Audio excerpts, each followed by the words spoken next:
That's a new sound. I haven't heard that before. Well, good morning, everyone. Welcome to Higher Moment Mastermind. I'm Shira Lodzar, and we're delighted to have you here.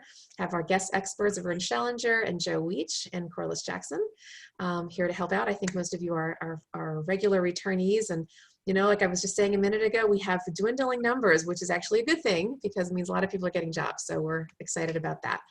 And so because our numbers are a little smaller right now, we're going to keep things really open and loose. And so rather than going into breakout rooms, we're just going to keep the conversation really open, no chat box needed. We're just going to have folks kind of raise their hand and ask questions. So who has got a question that they'd like to pose to the experts and also just to the group? I'm happy to start. And I know, Shira, you've answered this question for me before, but I should have written it down. If you've had a first round interview and then they say, we'll get back to you in a week or two, how much longer than that is an acceptable amount of time before you follow back up and touch base? Yeah, I'd say at least another week. Okay, great. Because everything, there's that rule of thumb, everything takes 4 times longer than you think it will. And that includes on the employer side too. Okay. We can all attest to that. Vern, myself, Joe, Corliss. I mean, we just, when you get into recruiting, and especially if you are an HR generalist or, someone who doesn't do recruiting full time, I mean, things happen. And there's best intentions, but, I would say a solid week. Joe, do you have any other advice on that? Can I just ask what industry this is for? Sure. So it's a VP position in the association industry. Okay, so VP position, that could be 5, 6, 7 weeks. I've done, actually director level that went 5, 6 weeks, and so so I would say that this is not unusual. Yeah. Not for that level. No. Yeah. And the other thing too is it's, even though the hiring manager may have good intentions, all kinds of other things come into play, not just busyness, but also just, considerations and other candidates, and just things happen. Everything takes longer. So yeah, I would say a week after they say that they're going to get back to you, just ping them, say, hi, I just want to, reiterate my interest and, see if you have an update. But remember too, I think Corliss, you've probably mentioned this. Don't let, your anxiety kind of rule the day, right? Because if they want you, they will track you down. And the thing with her employer, and Sonia's shaking her head because she's in HR too, if they want you, they will send you a carrier pigeon, right? They are assuming, rightly or wrongly, that you're sitting there waiting by the phone, that you don't have anything else pending, and that you are theirs if they want you, which of course is wrong, but that's the mindset. So they feel as if, oh, well, when we want Meredith, we'll just reach out to her. So it's not about you necessarily following up with them. That's really just to soothe yourself. The reality is they will find you if they want you. Yeah, Sonia? Here, let me give sorry. another. Yeah, let me give another just different twist on this whole thing. So when I was at the American Bankers Association, and I have a senior executive come to me and say, we just lost somebody. We need to get this position filled as soon as possible. My team's struggling. They're all, overworked.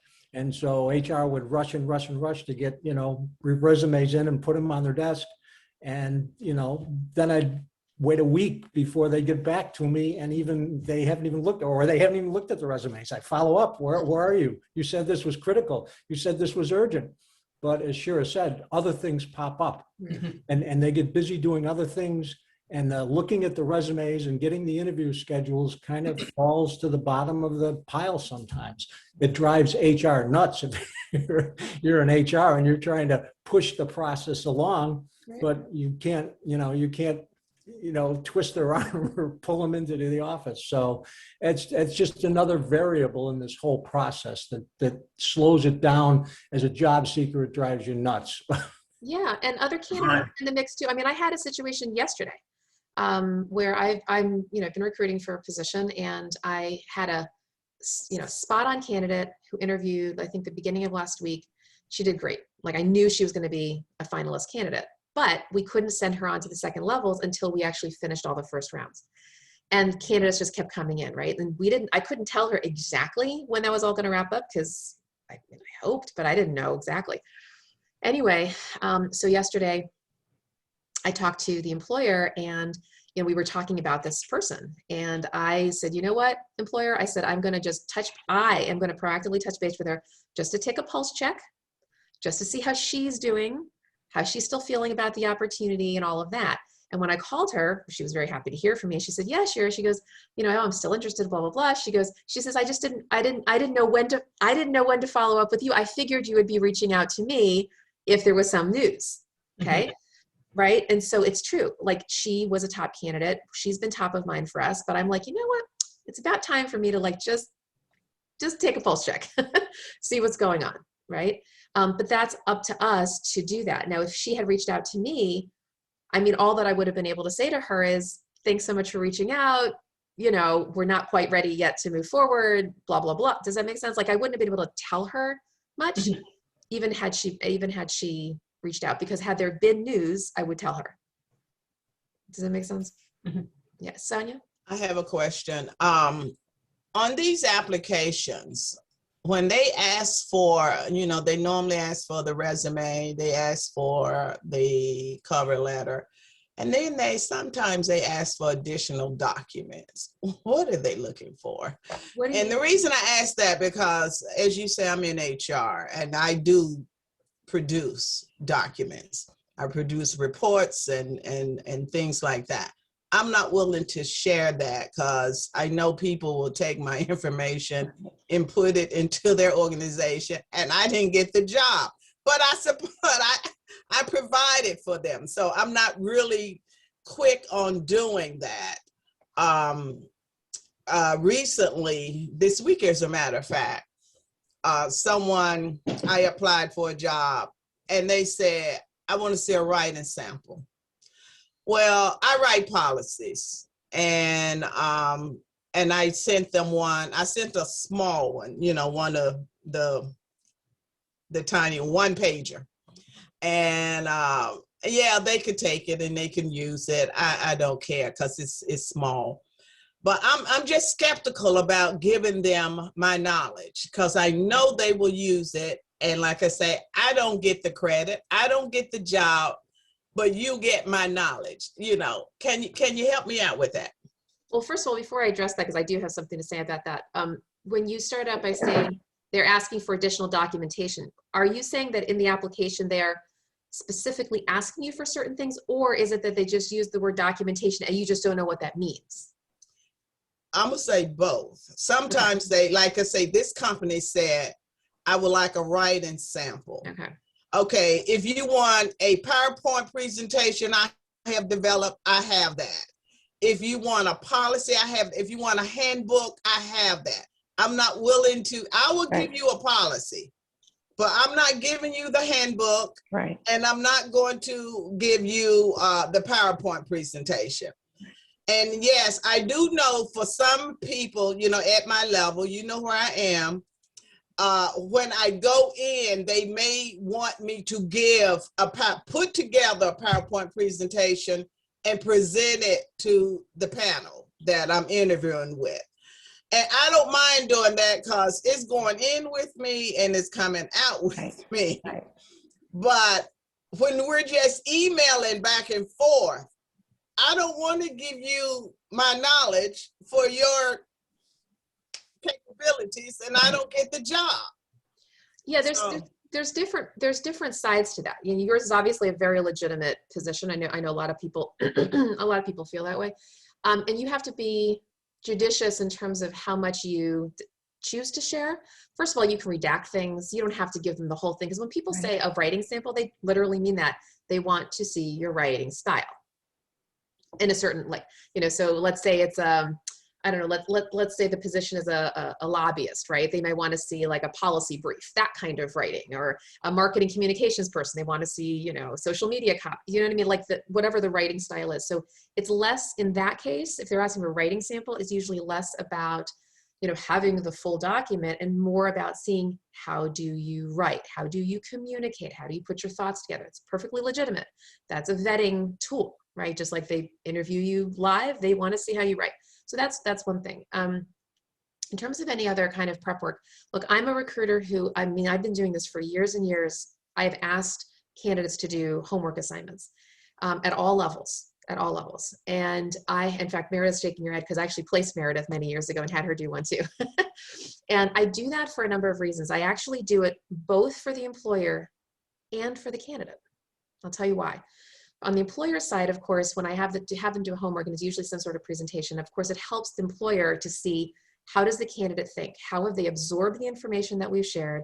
How have they put it together in a way that makes sense to say, look, if I were to start the job tomorrow, here's how I'm thinking about standing it up. Because at the end of the day, and Sonia, you know this as a hiring manager, so put your recruiter hat on right now, right?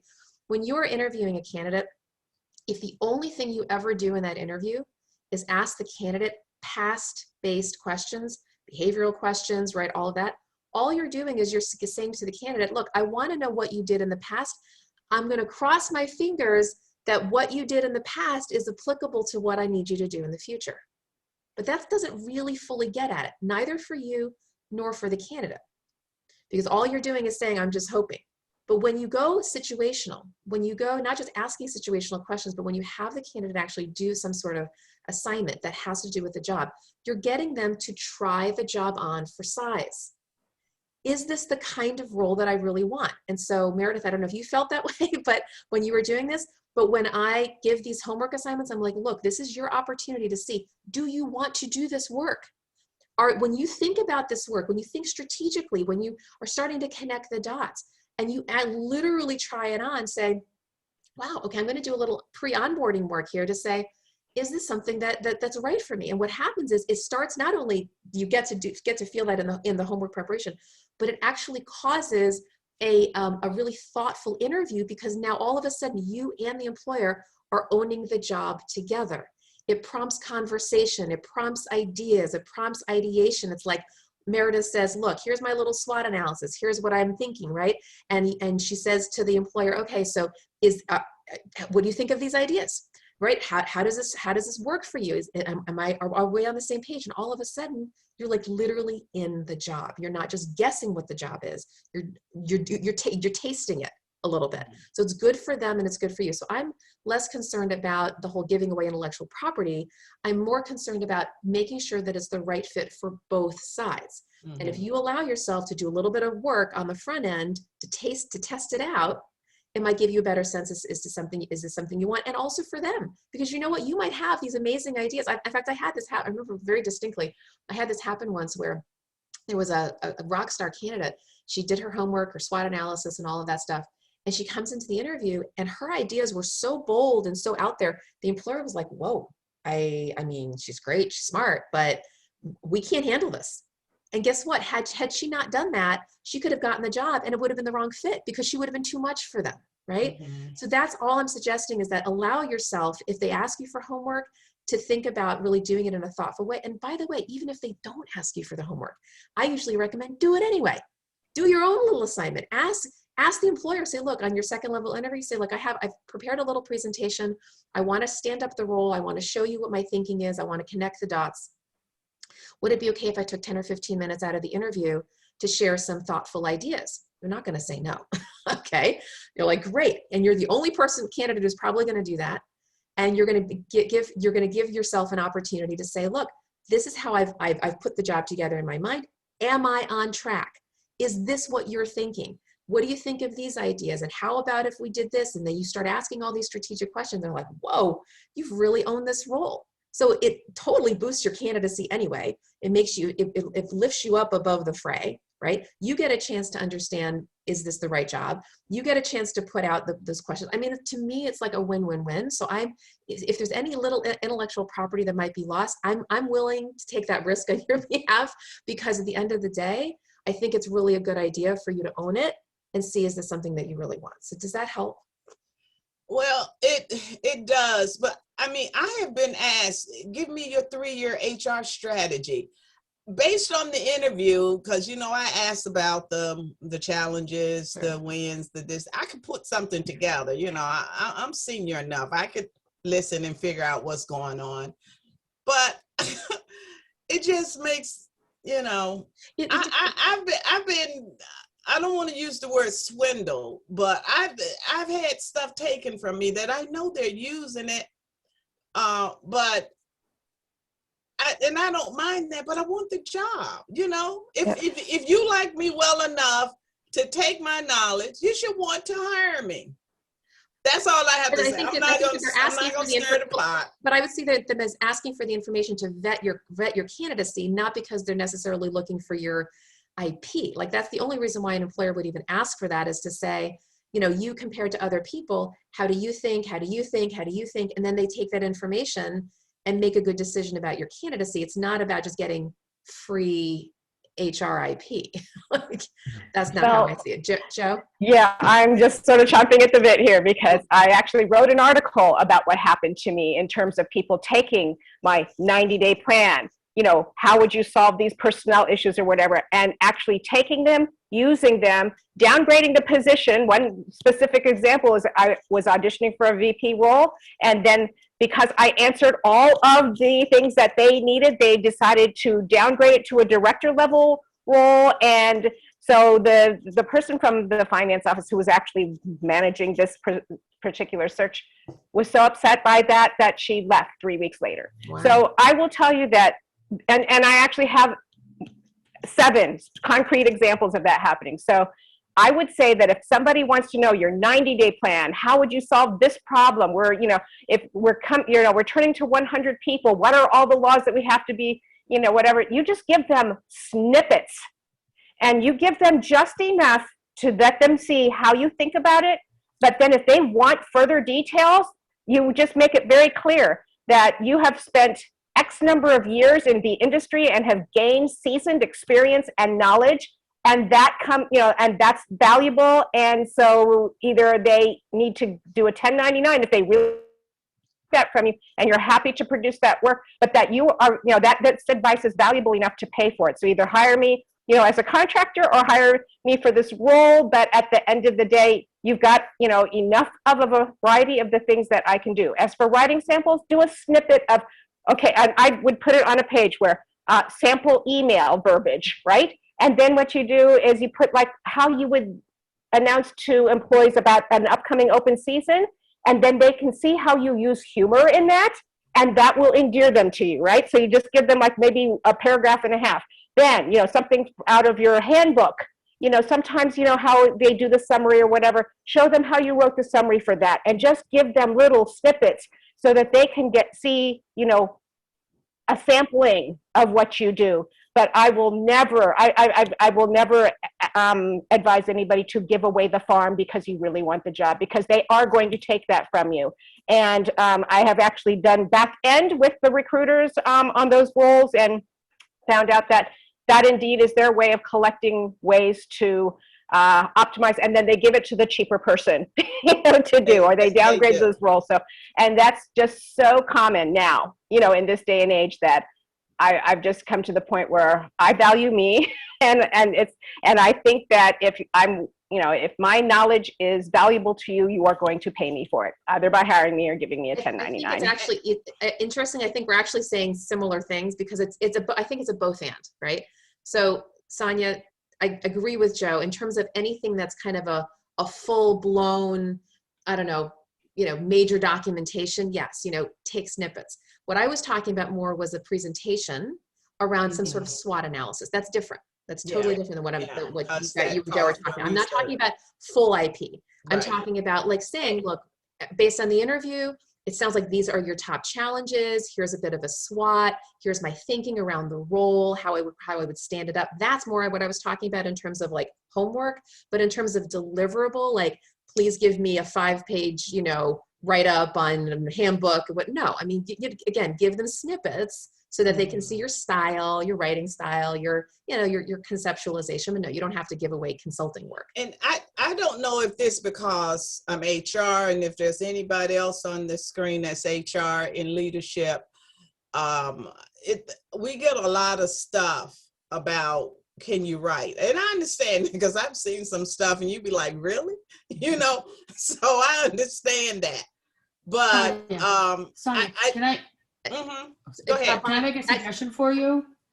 Because I agree. I agree with Joe too. Bonnie, I'm so sorry. Will has had his hand up for a while. Oh, I'm sorry, Will. That's okay. Will, and then we'll do Bonnie. Okay, great. Everybody's Sorry. ignoring me.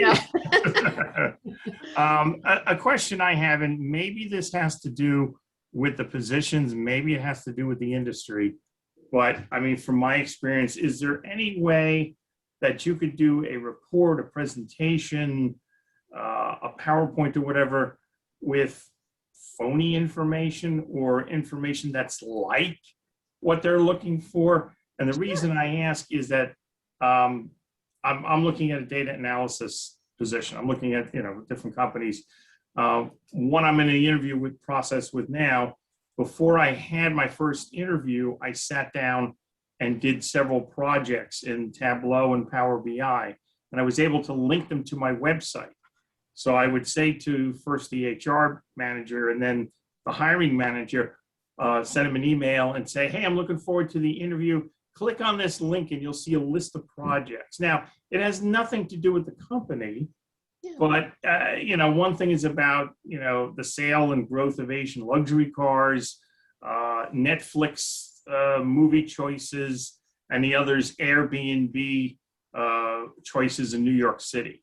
So, but what I did was I took that data that was, out there and given to me for free and for fluff, and just created a little presentation about it and thought of a few questions and answered the questions so that people could see the skill. Now they'll see the finished product.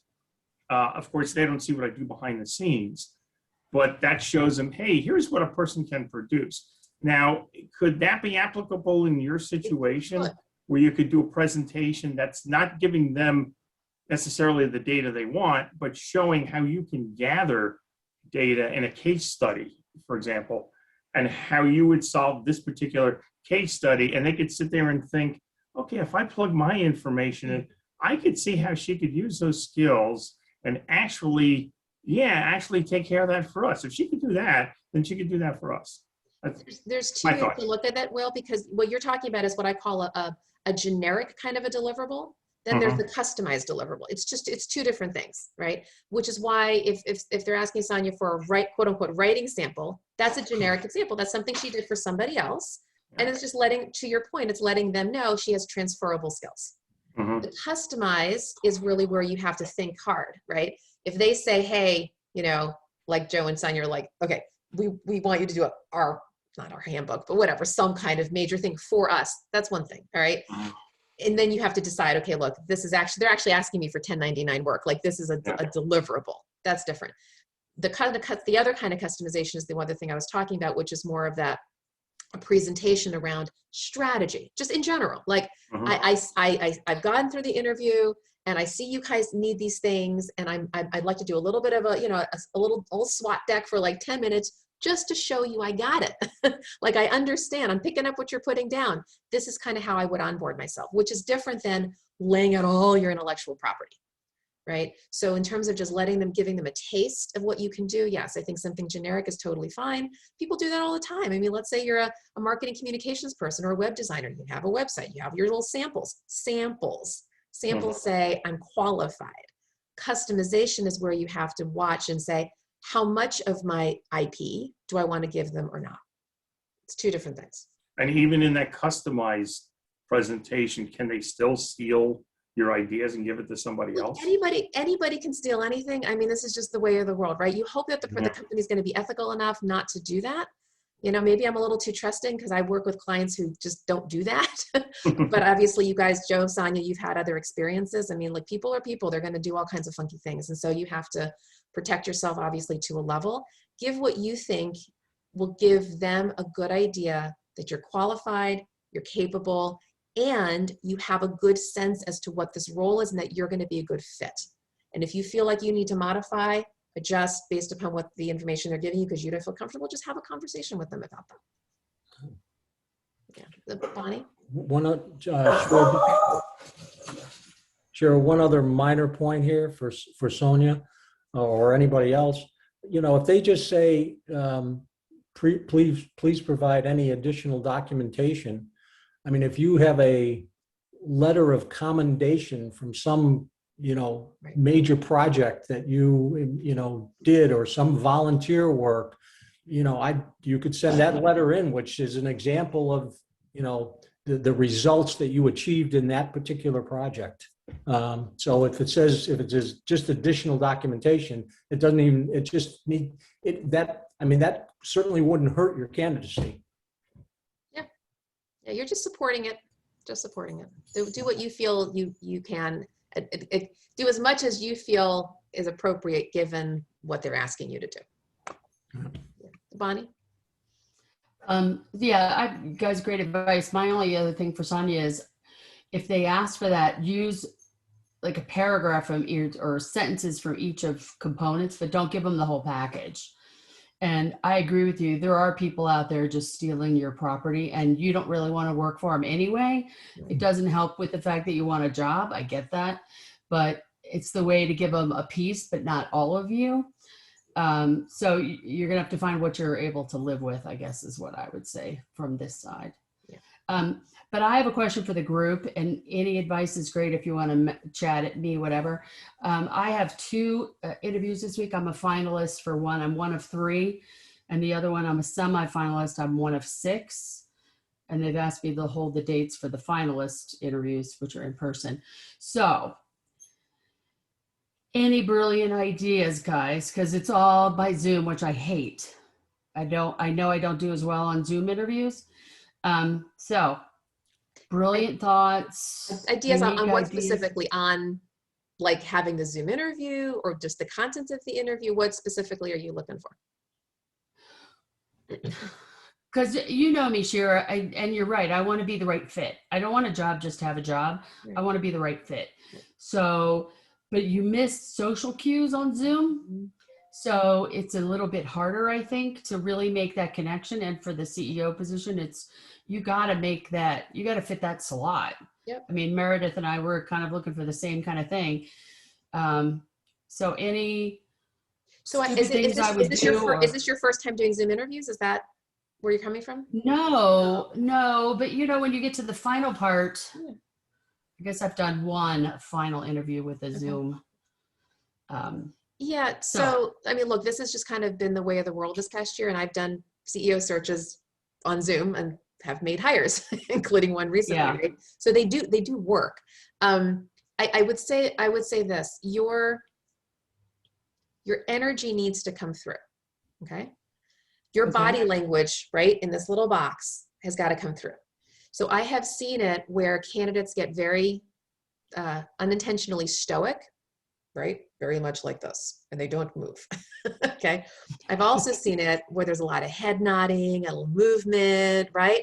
And there's a little energy. Too much? No, that's good. It's good. Now, I'm not saying like flail your arms, but I mean, but no, you do want to do that. You want to have some movement, and you want to lean forward, and you want to, move around a little bit. Not crazy. Don't do gymnastics, but they've got to see your energy. Okay. You have a very, very sort of personality anyway. So your vocal intonations matter too.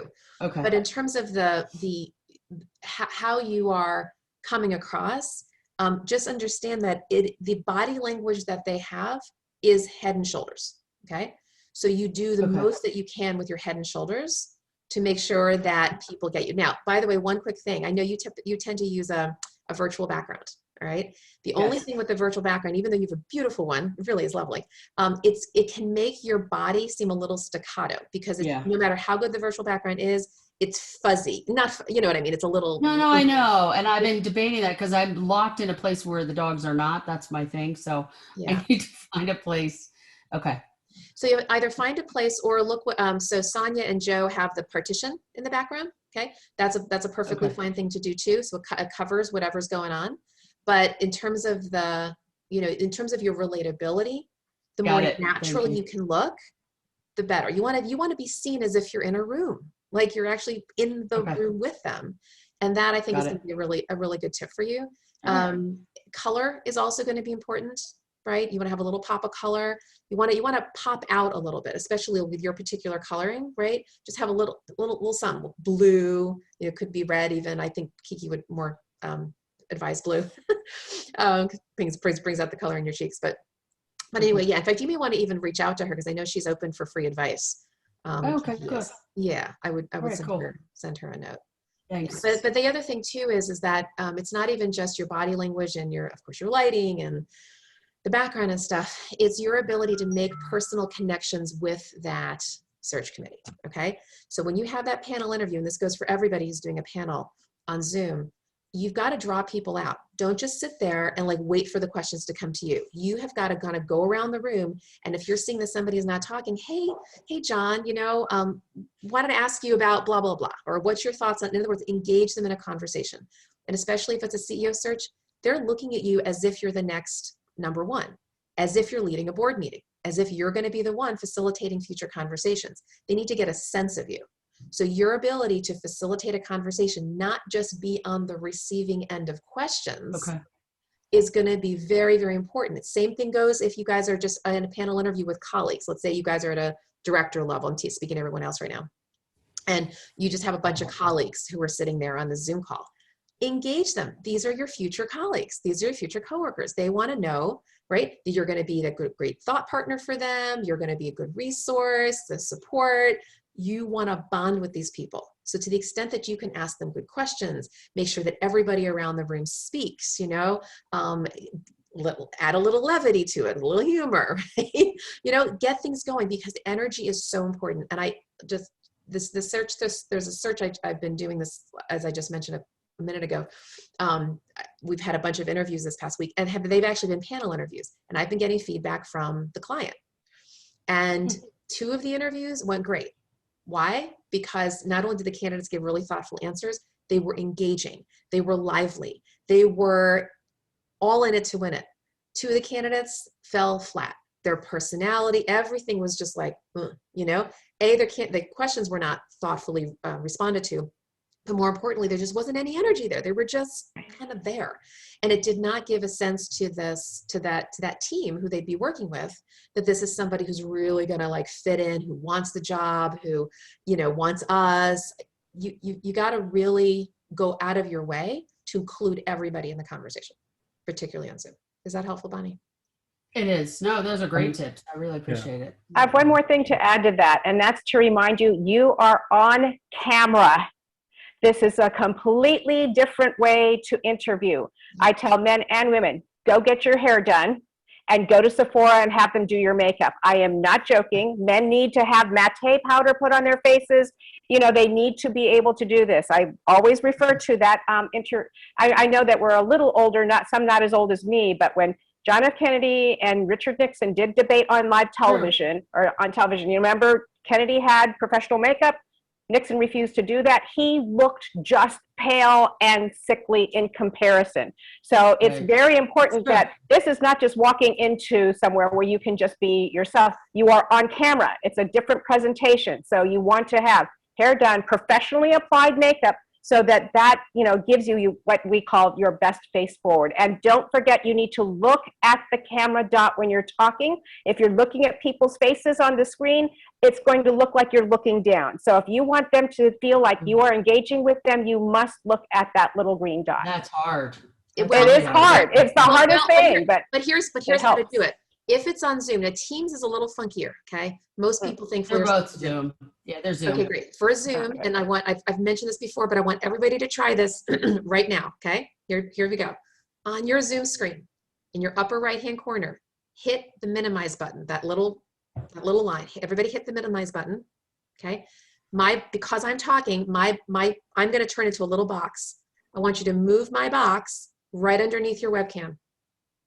And the second that you do that, it's going to look like you're looking at me. Oh, that's a good idea. Okay, so I actually don't even see that minimize button. I don't have one. Right? Okay, so is your full screen open? It just says view. Right above speaker view in the white bar, the very, very, very top of your Zoom screen. There's a white bar. I don't have that. There's the X on the far upper right, and then there's another, like 2 little boxes, and then there's just a line. That's your minimize button. Yeah, I don't know if it's because I'm on a Mac, but I don't have that. Yeah. Well, okay, so maybe if you're on Mac, then you use the full red, screen? yellow, or green button to minimize. Use yellow. Oh, there. It's okay. It's on the left. Okay, use yellow to minimize. There we go. I didn't know that. I'm on a PC. Okay. So okay, now what? You minimize, right? I'm a little box. Move me over. Now that's an excellent. Shira, I hide that little box. So this is a twofer. You get a twofer out of this. Number one, it makes you look like you're looking at the person. Number two, this is the total benefit, and I use this all the time. Now you have access to your full computer. Nice. You can pull up anything you want. You can pull up your resume, your website. This is brilliant. Notes. You can take notes and no one's going to know you're taking notes.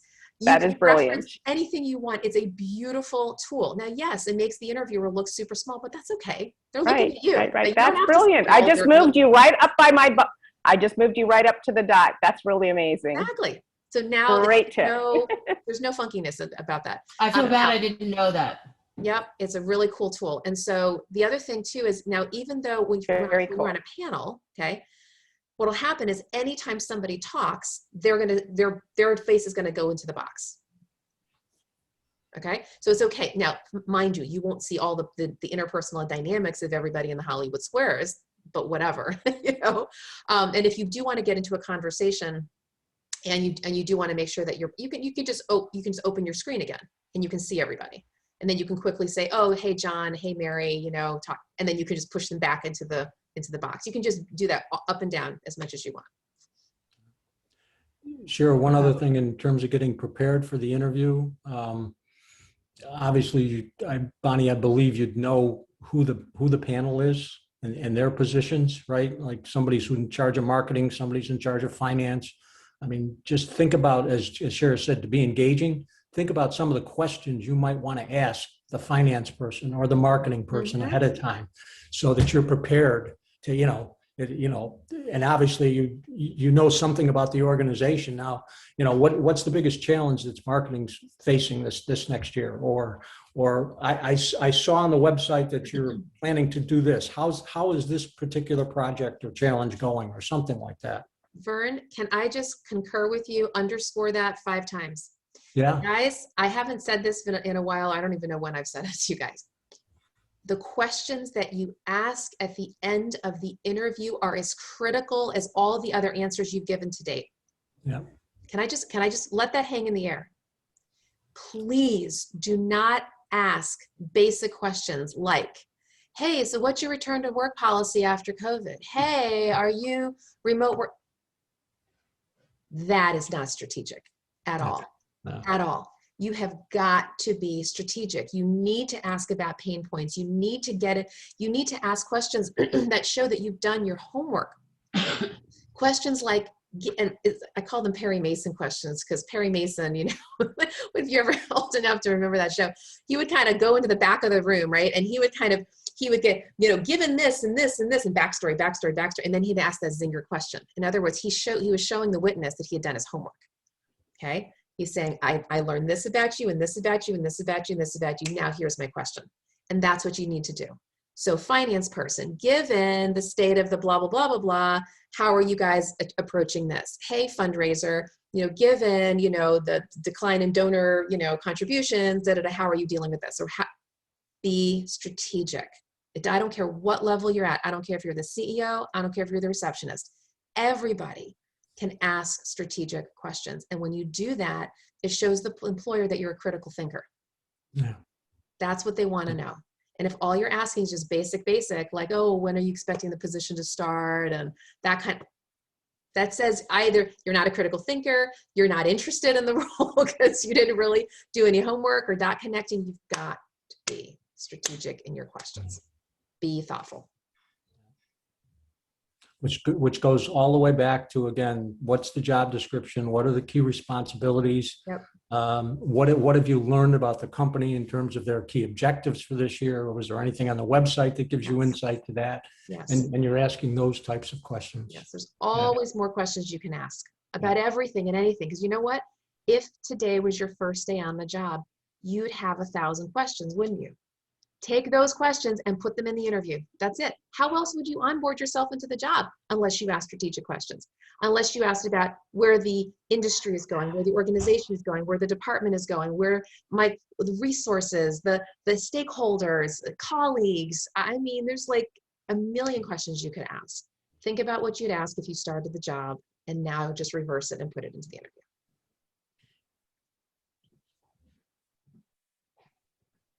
Cool. All right.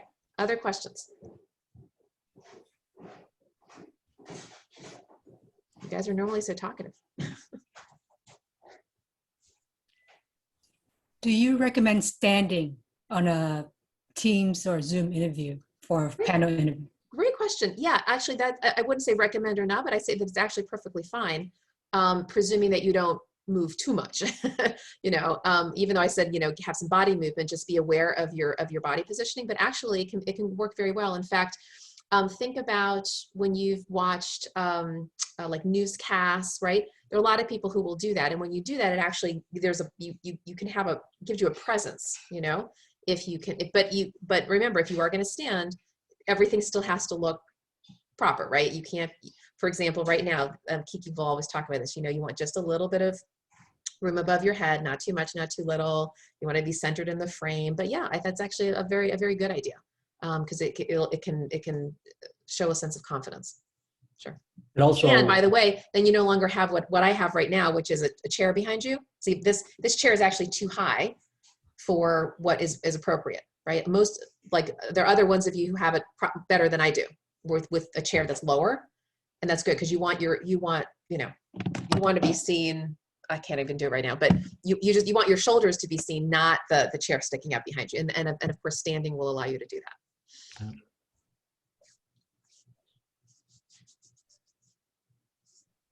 Other questions? We haven't talked about federal government in a while. Corliss, do you want to open your mic and maybe give a federal government? Oh, before you do that, Corliss, Jimmy says, how can I think strategically? So thinking strategically is about solving problems. That's really how you want to think about it. Thinking about what is keeping somebody or some bodies up at night. What's going on in the industry? These are just samples, okay? What's going on in the industry? Is the industry being disrupted? Is the industry disrupting other people? What's going on in the organization? How is the organization navigating what's going on in their industry or their sector? What's going on in this department? What are the departmental goals and challenges? What are the pain points? What are the problems that this organization is trying to solve? What are the problems that this department is trying to solve? And what are the problems that you are expected to solve? So it's really all about solving problems. And to the extent that you can ask questions about problems will show that you're a strategic thinker, okay? A tactical thinker thinks about just about the what, but the strategic thinker thinks about the why. Why are we doing this, right? What are the outcomes that we're trying to achieve? The what person, the tactical person, with nothing wrong with tactics. I mean, we all need tactics to execute on our jobs, right? But as somebody who's just thinking tactically as opposed to strategically is thinking, what do I do now? What do I do now? What do I do now? The strategic person says, what do I need to do in the future? So you put yourself out into the future and say, these are the problems that I'm hearing about, or, are these the problems that I should be thinking about? And then how can I then solve them? Then the tactical comes in, okay, we've talked about how to solve them, now I have to do it. So the doing is the tactical, the strategic is the thinking part. Jimmy, I hope that helps. Sure. Corliss, can you give us just a good solid federal government tip? We haven't heard from you in a while. We haven't had any federal government questions in a while, but I thought, why not? Because you are quite the expert. Federal government tip. So much to say, but this is actually a great time to apply because the administration, what they usually do when a new administration comes in is they lock down all the jobs and they kind of want to get do an assessment of the landscape. And they usually open those jobs around the end of April. So they give themselves about 3 months to figure out what they want to do and what jobs they want to open and what they're going to leave alone. And so now's a really good time. So there's, 13,000 jobs out there right now on any given day. And it would be between now and September 30th is really a good time to apply before we get to the time of maybe getting into a continuing resolution. So the next 4 months are really, really ripe if you're looking for federal. So. What is the time frame for starting these jobs? Say like you say, if you apply today. It's Um, end of May. When can you anticipate actually starting working? Because people look at these things like, okay, when am I going to get paid? And because that's how you plan your life.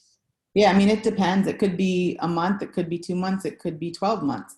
But HR people, they haven't been making a lot of job offers since the administration changed, because everything, like I said, everything's on lockdown. So from January to April, there weren't a lot of things moving forward.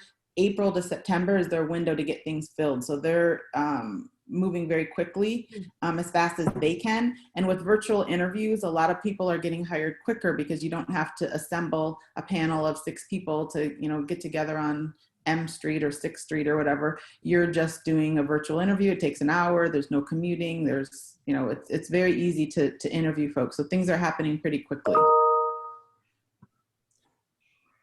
I have a question.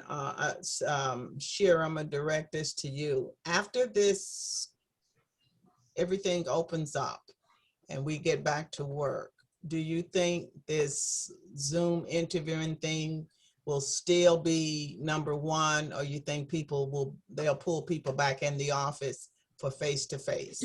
I think there's going to be probably a combination. My prediction, who knows, right? My prediction is it's going to be a 1-step, 2-step.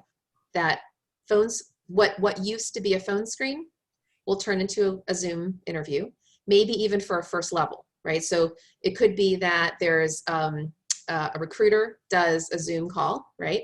Maybe even the hiring manager does a Zoom call, but then the second or the final levels are done in person. In fact, I just yesterday talked to an employer where they said that's exactly what they're doing. They're doing just first rounds Zoom, which is because it's easy, right? And it's what we're used to now. Like, why not?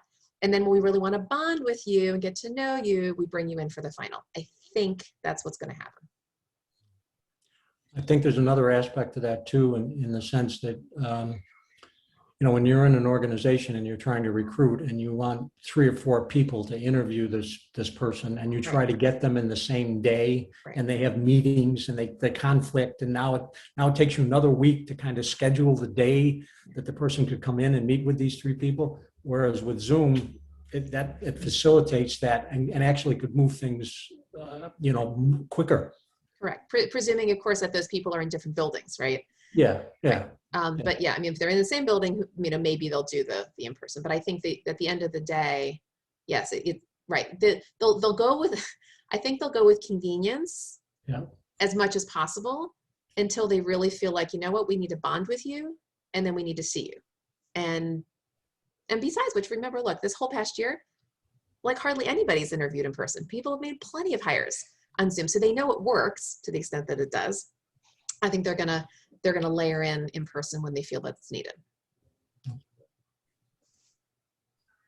Cool.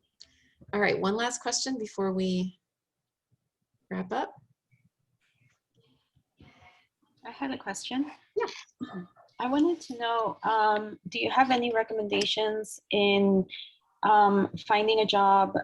Like, I am looking for an entry-level role, but the roles that I'm finding that are entry-level, they always say like require qualifications, must have 2 to 3 years of experience, and it's entry-level. Yeah. It doesn't make any sense because it says, like I said, entry level and 2 to 3 years of experience. You're trying to get your foot in the door, and you're not. So let me make a distinction in the nomenclature. Okay, what they mean by entry level. There's actually 2 kinds of entry level. There is what I call the recent grad kind of entry level, and then there's what I call early career entry level. Okay, early career is what you're talking about, the 2 to 3 years of experience. So it's junior level entry, but they still require some experience. But the recent grad type of entry level, now they don't make that distinction, but you can see the distinction depending upon how many years of experience they require. So when it says 2 to 3 years, that means they want someone who has had a little bit under their belt, which, by the way, not for nothing, depending upon how many internships you've had, right? Like, you know, pre-work experience. Sometimes the employer will mush that together and kind of call that a year. Sometimes, not always, just depends on the substance of the experience. but more than likely, if it's a recent grad type of entry, then it'll say like 0 to 1 years, something like that, or internships or what have you. But yeah, the challenge that frankly people at both ends of the spectrum have when you're really, really early career or you're really, really senior, it's the same kind of concept. With the really early career, oftentimes they don't want to take the risk. Right? They don't want to say, they say, we don't want to be your first employer. We want somebody else to tried you out, or for you to have kind of learned the ropes somewhere else. And it's a bias. I mean, what can I say? It's unfortunate, it happens. And then in the very, very senior folks, it's like, well, you're pick a thing, you're just going to sunset. You're not going to, have a lot of energy in this. And there's all kinds of biases on both sides. But I can tell you that when they say entry level, when they mean recent grad, they'll say 0 to 1 years. Okay. Sonia, did you have anything to add to that actually? Because I know you're in HR and you've done a lot of. Yeah, that entry level could go up to 0 to 3 or 4 years, because it depends on the company, depends on what you're doing. Because people can do the same job for 3 years and then they ready for a promotion. So normally 0 is where we start with entry, because we're thinking coming out of college, first time getting a professional job. You won't have any experience behind you, more than likely. I know I went through that when I first started HR. It hurt my feelings because they were saying 2 to 3 years, and I'm like, I'm just out of college. I just want an opportunity. Everybody goes through it. Everybody goes through it, really. True. So it's catch-22. You need experience to get experience. I get it. But I wouldn't for the lady Silvana, I wouldn't let that stop me. When you look at your job interviews, don't let the years of experience stop you. If you want that job, apply. Okay. Regardless, just apply. Don't let that say, well, I don't have any experience. Don't worry about that, because every job, I don't care if it's the president, there is a learning curve. Yeah. And so you get to participate in that. Send your resume on in. And it depends on how flexible the employer is, because it might be that you've got something in your background, again, an internship, skill set, your degree, where that employer in that particular case is going to say, I know we asked for 2 to 3 years, but you know what? She's got some really good stuff here. We're willing to at least interview her. Yeah, so if you're close enough, right, if you can kind of make a case for yourself, not just in years, because remember, it's not just about the years, it's about your skill set. It's about all kinds of other things, right? Again, what degree did you get? What kinds of internships did you have? What volunteer work did you do? What extracurricular work did you do? What projects have you done? That kind of thing. If those things you feel are related enough to the role, to the industry, to the job, and you feel like there's enough of a match, it might be that they'll overlook the years of experience because you have the substance to say, hey, your learning curve isn't going to be quite as much. The other thing to add here, and Shira and I've said this a lot, can somebody recommend you into the job? In other words, yeah, you don't have 2 years of experience, but Silvana, she, I can tell you your character, her competence, her ability to communicate, in the volunteer work she did, she was great. And this person knows somebody in that organization who will then at least it'll get you to the interview potentially. Yeah. Sounds good. Thank you so much. Yes. Thank you. Okay. All right, so we're a little over time, so we're going to go ahead and wrap up here. And as most of you know, I lead a short prayer call after this for those of you who would like to stick around for that. So we'll wrap up here, and if you'd like to stay around, we will get into the prayer meeting. Otherwise, we will look forward to seeing the rest of you next week. Oh, how to get the video recording? Thank you. I used to put up a PowerPoint that mentioned that. Let me go ahead and I'm going to pull it up right now. How do you get the? Okay, so here is the link. Thank you for reminding me to put that in here. Here's the link for where you can get the recording, and I should have that up in the next day or so. Okay, so go ahead and keep that link, for the future. All right, everyone. So have a blessed week, and for those who want to stick around, feel free to.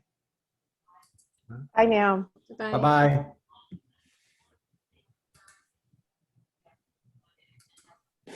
Thank you. Of course.